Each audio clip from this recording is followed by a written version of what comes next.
Melanjutkan episode 5 kemarin, Pisukal yang melihat kalau temannya akan berduel dengan Tuan Muda Jin memutuskan untuk mendekat. Ia ingin mencoba mengeluarkan temannya itu dari sana, boy. Sedangkan di arena, di sini Bupar tentu bingung kenapa Jin marah, padahal ia memuji kecantikan kakaknya Luna. Bupar pun bertanya-tanya, apakah Jin udah tahu nih kalau ialah yang dulu mencoba mencelakai Jin di perjalanan 5 tahun lalu. Tapi itu mustahil, kata Bupar. Tanpa banyak bacot, Jin langsung menghantam Bupar tepat sebelum sempat Bupar memperkenalkan namanya di khalayak umum. Jin berkata, aku tidak sudi mengetahui namamu. Kesal karena dihajar tanpa mengetahui alasannya, Bupar pun memutuskan membela diri. Ia membaluti tangannya dengan aura, lalu membogem wajah tampan Jin. Semua penonton yang menyaksikan duel cukup dibikin kaget juga melihat lawan Jin ternyata bisa menggunakan aura. Paling tidak berarti orang itu bintang 6, satu level di atas Jin. Tapi faktanya di pertarungan itu Bupartlah yang dijadikan samsak oleh Jin. Saat itu, meski Bupart bilang dia menyerah, Jin yang udah kesetanan karena marah tidak menghentikan serangannya, boy. Justru Jin semakin membrutal. Sehingga Margella yang kasihan melihat teman kakaknya itu dihajar habis-habisan, ia pun meminta agar kakaknya Pisukal naik ke atas arena dan memberi pelajaran atas tindakan semena-mena Jin. Yaps, berkat itu Bupart pun selamat. Pisukal menyatakan ia dengan resmi akan menggantikan Bupart sebagai lawan tanding Jin. Jin bertanya, apa alasan bangsawan Pisukal Yano membantu si gendut itu? Pisukal menjawab, karena Bupart temannya. Sontak Jin yang mendengarnya seketika terkejut, boy. Di kehidupan sebelumnya, Jin tidak pernah mendengar kalau Pisukal itu memiliki hubungan dengan sang transformer. Jadi mulai dari sekarang, tentu Jin akan menaruh perhatian pada Pisukal. Hubungan mereka berdua patut untuk Jin cari tahu, boy. Takutnya ada variabel tak terduga yang akan mengganggu rencana Jin di masa depan gitu. Tapi saat ini Jin belum bisa melakukan apapun. Jadi sebagai step awal, ia pun menerima tantangan Pisukal meski tahu kalau ia tidak mungkin menang. Tapi setidaknya ia bisa mengukur seberapa kuat seorang bintang 8 kayak Pisukal. Tanpa berlama-lama lagi, duel dimulai. Pisukal melesat dengan kecepatan luar biasa ke arah Jin. Hanya dengan menahan satu tebasan barusan, para penonton sudah bisa menyadari betapa jauhnya perbandingan kekuatan di antara mereka. Buktinya, tangan Jin bergetar kayak nggak kuat bertahan gitu. Jin terlihat udah mencapai batasnya, tapi saat itu juga Jin merasakan suatu perasaan yang baru. Ketika Pisukal melancarkan serangan untuk menutup duel, Jin memfokuskan kesadarannya ke tingkat yang ekstrim. Dan sing! Pertarungan berakhir dengan kemenangan Pisukal. Jin terkapar, tapi di sisi lain, Pisukal sendiri nampaknya tidak begitu senang dengan kemenangannya, boy. Karena Jin mampu sedikit menggores lehernya. Bahkan bukan sekedar menggores, Pisukal yakin 1 detik saja ia terlambat bereaksi, mungkin lehernya bakal luka fatal. Jin Ronkandel, bocah yang menakutkan. 2 hari berlalu, acara pesta perjamuan selesai dan Jin pun kembali siuman dari pingsannya. Sesaat setelah siuman, Jin bertanya kepada Gili bagaimana situasi ketika ia tak sadarkan diri. Gili menjawab, yes, fine. Berita pentingnya mungkin adalah perbincangan hangat tentang Jin yang membangkitkan Sword Heart saat melawan Pisukal. Simpelnya Sword Heart itu merupakan sage muda dari seorang swordman, boy.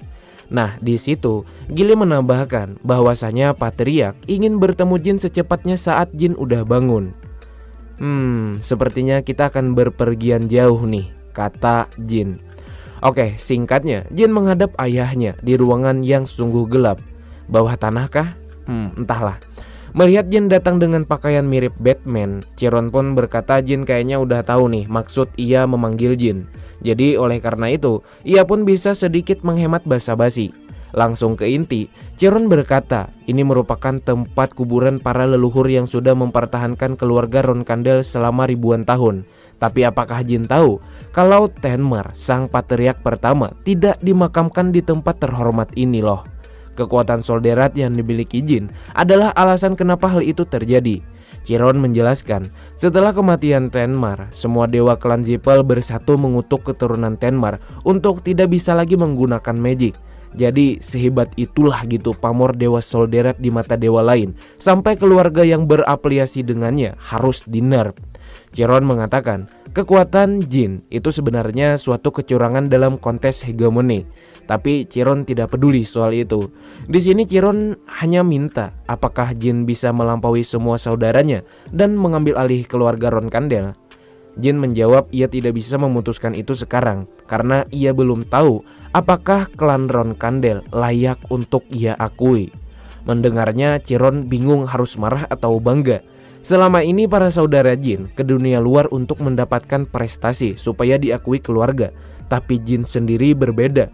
Ia ke dunia luar untuk mengetahui apakah Ronkandel pantas untuk ia akui. 5 tahun. Kuberi kau waktu segitu untuk menentukan pilihanmu. Pergilah.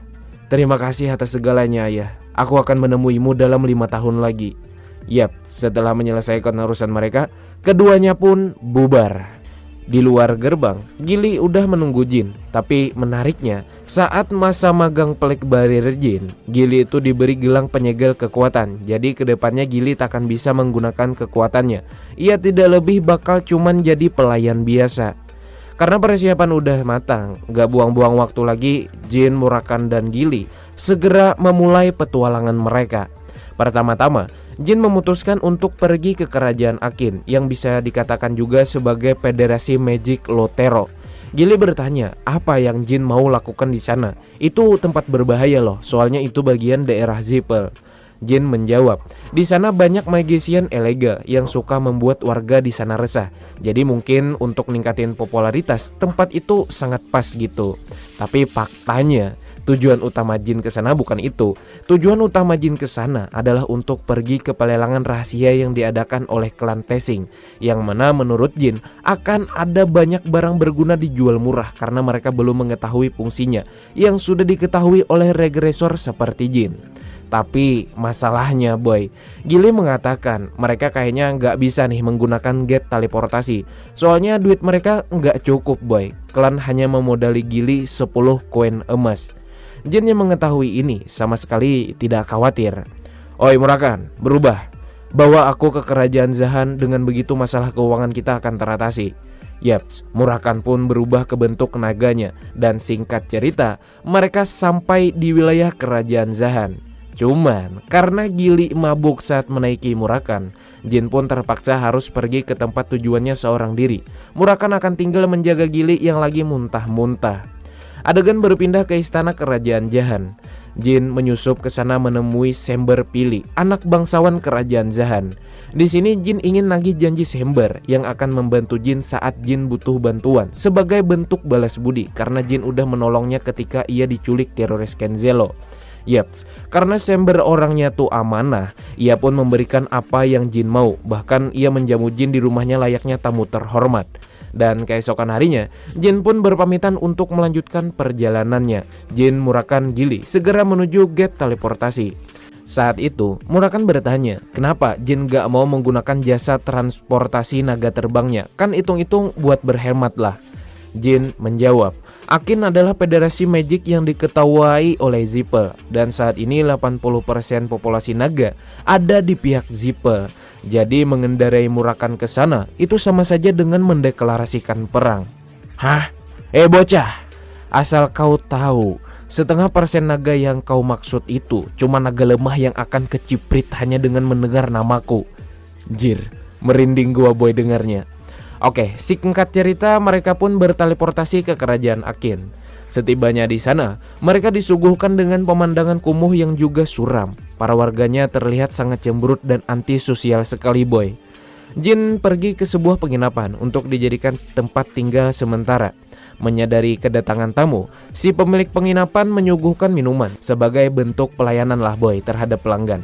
Tapi teras, Murakan melemparkan gelas minumannya ke muka si owner. Murakan berteriak, "Hei, beraninya kau menaruh racun di minumanku? Di sini sekarang juga. You is dead." Yaps, Murakan menendang, membogem, membanting. Ya pokoknya berbagai macam metode lah yang digunakan Murakan dalam menghajar beliau. Di situ Jin sih membiarkannya saja boy, soalnya Jin mengenal si owner di kehidupan sebelum regresinya. Intinya hubungan mereka kurang enak lah untuk diingat Jin. Si owner itu pernah nipu dan menjual Jin ke pasar budak. Jin sih sebenarnya pengen banget bunuh nih orang, saking ia kesal mengingat masa lalunya. Tapi alangkah lebih baiknya Jin memanfaatkannya terlebih dahulu, biar dia merasakan apa itu menderita. Jin menyuruh Murakan untuk berhenti, soalnya ia ada sedikit urusan. Di sini Jin bilang ia akan bertanya beberapa pertanyaan penting, dan bila ada sedikit saja kebohongan, kau mati. Dimulai dengan memperkenalkan diri. Dia bernama Jet, seorang calo penjual budak. Jin bertanya kemana Jet biasanya akan menjual korbannya. Maaf, Jet sedikit menyela boy, dan tras! Jin mematahkan tangan Jet akibat lelet memberi jawaban. Dan tak mau rasa sakit itu terulang lagi, Jet pun tanpa ragu lagi membuka semua informasi yang ia ketahui. Setelah mendapatkan informasinya, Jin memanggil seorang dokter magic untuk nyembuhin luka memar si Jet. Dan beberapa saat kemudian, terlihat Jet membimbing rombongan Jin menghadiri sebuah pelelangan yang hanya bisa dihadiri oleh tamu VIP dan orang dalam seperti Jet. Jet menjelaskan, pelelangan ini diadakan oleh bos besar bernama Alucard yang memiliki pengaruh besar di dunia bawah kerajaan Akin. Jet menambahkan, menurut informasi yang ia dengar, koneksi Alu bahkan sampai ke seorang Ron Kandel loh. Gili dan Murakan menyangkal pernyataan barusan boy, soalnya mana mungkin ada Ron Kandel yang mau menjalin pertemanan dengan orang-orang lemah di kota kumuh kayak begini. Tapi sebaliknya, Jin berbeda. Ia masih memperkirakan informasi Jet benar. Perlu diingat, kerajaan Akin itu adalah federasi magic. Jadi jika ia tahu identitas Ron Kandel yang berhubungan dengan Alu, maka besar kemungkinan Ron Kandel itulah yang dulu menanamkan kutukan pada Jin. Jadi oleh karena itu, Jin rasa ia perlu mengetahui jelas sosok Alucard ini nih.